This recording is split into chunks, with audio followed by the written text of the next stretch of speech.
Hi beauties, Jaira back. You guys, I get so excited when I'm about to film.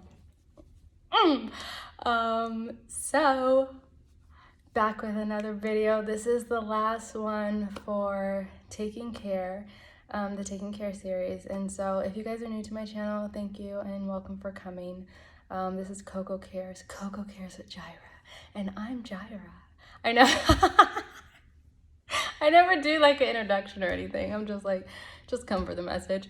But this is Coco Cares, guys. And like here, I really talk about women being accountable for themselves so that we can make better decisions. My heart's desire is to decrease the rise of single moms and help women start understanding their purpose so that we're chasing purpose and not chasing love.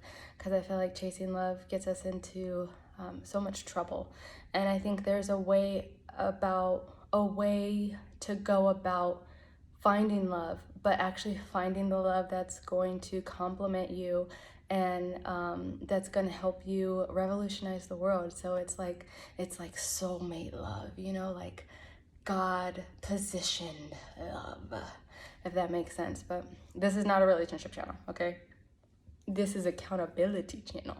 But anyway, so I got my notes. Where am I gonna put these? I'm gonna hold them. I got my notes, and this is the last one for taking care of yourself, your self-care, your self-love, you know, because that's so important. I am a big believer in if you don't know how to, or if you're not in love with yourself and you're not in love with taking care of yourself and honoring yourself, it's going to be very hard for you to be able to give that to somebody else and even see when someone's giving you that in the right manner. Because so many times I feel like we're looking for external, you know, ABCD, whatever, instead of finding it internally with us. And even instead of finding it in our foundation or our relationship with the Lord, we're seeking for somebody else to be, you know, that comfort, or to be that paycheck, or to be, you know, that accountability, not accountability partner, but like just to, you know, them to be good so like you can cast light upon their accomplishments to make you look good. There might be a word for that, but the explanation does great.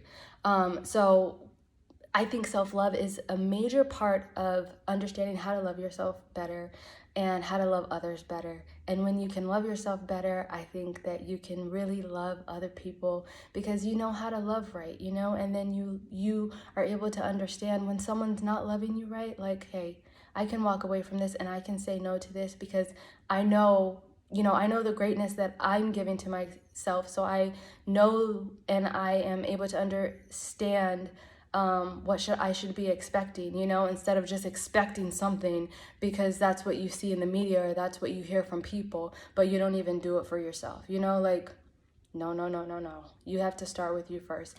And so taking care of yourself, guys, is self-love. I basically just said that. And I think taking care of yourself even is best done in routines and best done in systems, because everybody can paint their nose once, you know, their nails, not their nose. Everyone can paint their nails one time, you know, everybody can get a facial one time. But I think the art and the love and the desire for it comes in doing it multiple times. You know, imagine when you're dating, everyone can go on a date one time, you know, but what you're desiring is to go on multiple dates to really build that attraction, build that love, build that interest so that you can get to the marriage. And so I don't have like a big speech or anything like that for taking care. I just want to give you guys some tips or you just read my list of what I do to take care of myself and what I do basically to show love to myself and make myself feel beautiful, make myself feel worthy, make myself feel accountable, so that I know maybe what I'm expecting from someone else or what I would want from someone else, because it's also really good. Don't put expectations on people, you know, just observe and evaluate who someone is and what they're willing to give, what they're willing to do. And if they're not willing to do or be at a standard that you're at, okay, this is not and you're not, okay, if they're not willing to be or be at a standard there that you're at, it's okay to walk away, you know, and you can have, you know, that wholeness and that pride in walking away because you have a healed mind and you know what you're looking for. So my self-care, I call them self-care Sundays or self-care weekends, because I really do them like almost every weekend, some things every month. But my nails, you guys, one of my biggest pet peeves is having chipped nail polish or having unmanicured feet. Oh my gosh. Y'all, I hate, oh my gosh. I hate when I see people in the sandals and their feet look like trash, you know? And I'm not talking about like maybe having like ugly bone feet and stuff, you know, because Jesus help them, you know. That's help them. Thank you, Lord, for nice feet. But like when just people, their toes are dirty or they're overgrown or they're like not even, or the nail polish is chipped, it's like, bruh, you saw yourself before you left the house. You saw your toes before you left the house. Why? You know, that's one of my biggest pet peeves. So like my nail polish is always on or it's always off. And then if it is off, I make sure I keep my nails, well, you guys see this? I have a nude right now. I make sure I keep them, you know, filed nicely, or maybe sometimes a clear polish.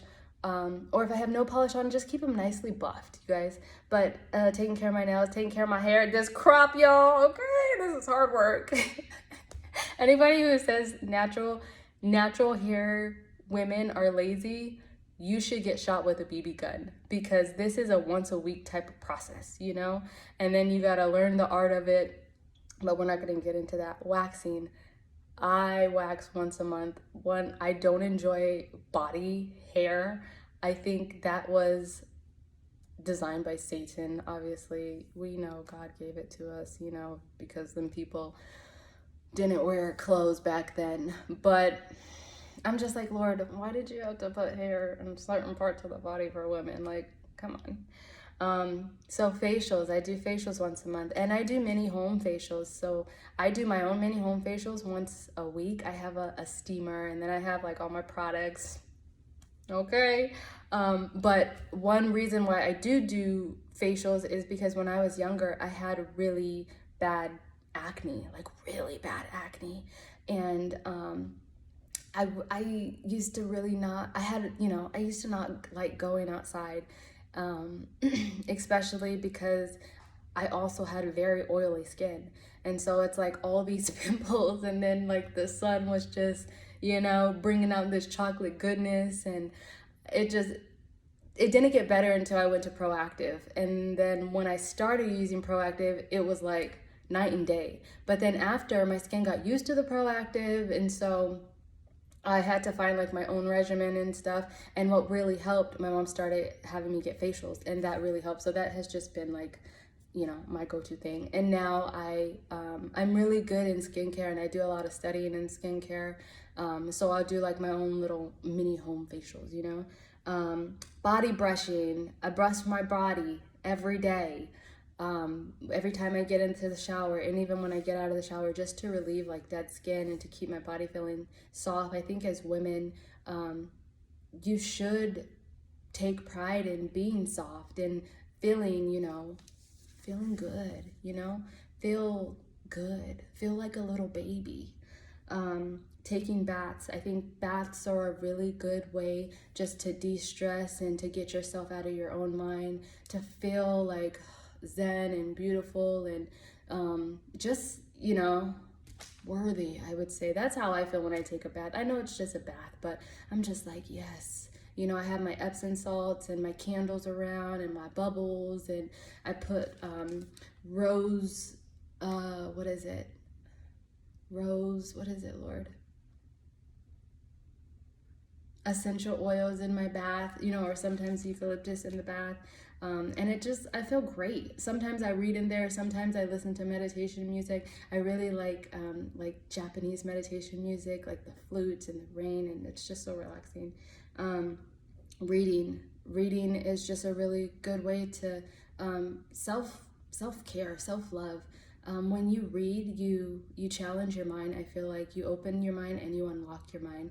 And I think you can learn so much from hearing something, even if you know it a little bit, from someone else's viewpoint or from someone else's experience. Exercising is, I think, one of the biggest ways to tell yourself that you love yourself, because you're not exercising because you don't like you shouldn't be exercising because you don't like your body. You should be exercising because you're like, hey, I'm strong, I'm a temple, I'm beautiful, I'm gorgeous, and I'm gonna take care of this gorgeousness, you know? I'm not gonna allow it to get carried away. I'm not gonna allow it to be sloppy, you know? I'm not gonna allow it to, I'm not going to put it on the back burner, you know? And when you work out, I think you're putting yourself first, because you're recognizing that you need to have energy, you need to be fueled, you need to be fit, because it makes you feel good, and you're recognizing what makes you feel good. And let's be real, everybody cares about the way they look. Everyone cares about the way they look. Because when you get, and don't get me wrong, you're not doing anything for attention. But let's just say you don't ever work out, you know, and then you get attention in any kind of way, automatically you want to start shaping up your life. You want to start working out. You want to start doing this. You want to start doing that. So it's like, don't work out for attention, or don't work out to get anything from anybody, but work out for yourself. You know, give yourself that attention. Walk in the bathroom and be like, you're looking good, girl. And just appreciate yourself.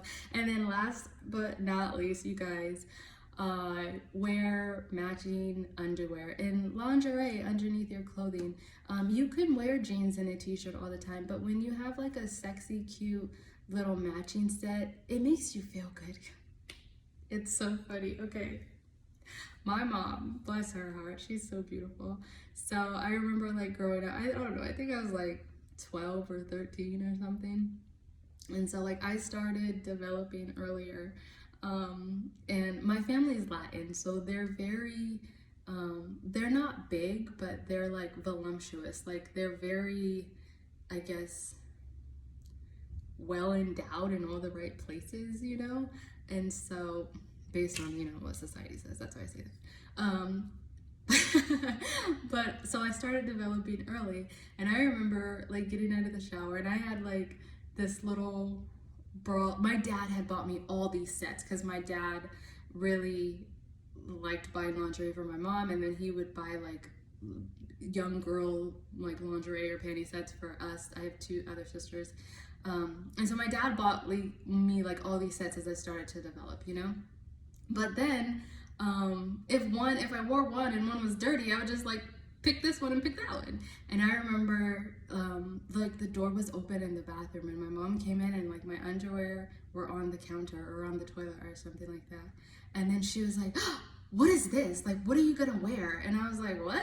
And she was like she lifts up my underwear, and like I had a polka dot bra on, and I think like striped underwear, or I had a polka dot bra that I was gonna wear and striped underwear. And she was like, honey, like, what are you doing? And I'm like, I'm about to get dressed so I can go. And she was like, no, like we must always match. You must always match your underwear and your bra and your panties. Like you must always look great underneath your clothing.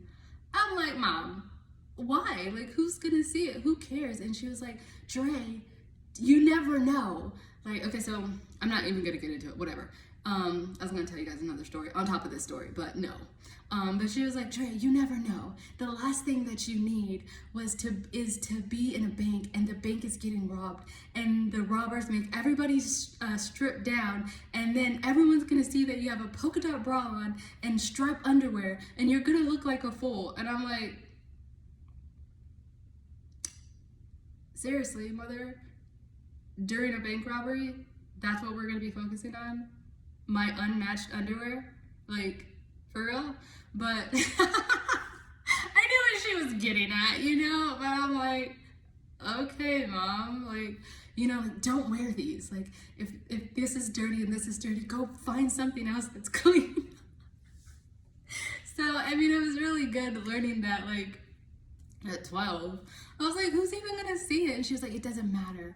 Nobody should be seeing it, but you should know. You should do it for you. My mom was a big person about like doing stuff for you. And so I was like, okay, nobody should be seeing your underwear anywhere unless you're married, you know? But still, like, do it for you because it's gonna make you feel great. And then my dad would be like, honey, you cannot expect your husband to buy you nice underwear if you don't put on nice underwear. You know, you set the standard. And so my dad's Panamanian, so he has a super thick accent.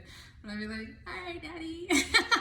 So it just like, it was a good lesson growing up because I was always like matching my underwear to my clothing and then making sure that my underwear were matching, like if it were lace and lace and then solid and solid. And sometimes I would do lace and solid, but it would all be black or all be nude or, you know, whatever color. But that's another thing of just loving yourself, taking that time and that appreciation to buy nice underwear, buy, you know, spend a little bit extra money on your underwear. You know, like I'm not at La Pearly yet, but you know, just invest into like those fabrics that are gonna make you feel feminine and make you feel sexy and make you feel soft, and do it for yourself. And everything, guys, we do for ourselves. You don't do it for the attention or the approval or the acceptance of someone else. Like what someone else is able to experience with you is like a gift, almost like an honor. Because when you get into the habit of doing something for someone else, it's not truly rooted in you. And after you get whatever goal you were trying to reach or whatever outcome you were trying to reach from that person, it's gonna stop. You know, that habit is gonna stop, that routine is gonna stop because you were only doing it to get a prize and you got the prize. So now it's like, well, let me go back to what's easiest, you know? So you create these systems, create these routines, create these little self-care days consistently for you so that you can love yourself. So if it's just you and yourself, you know how to treat yourself at the end of the day. So that's what I have for you guys. I love you. Please like, comment, and subscribe it. Share this if you think it would be helpful for anybody, and I'll see you back next.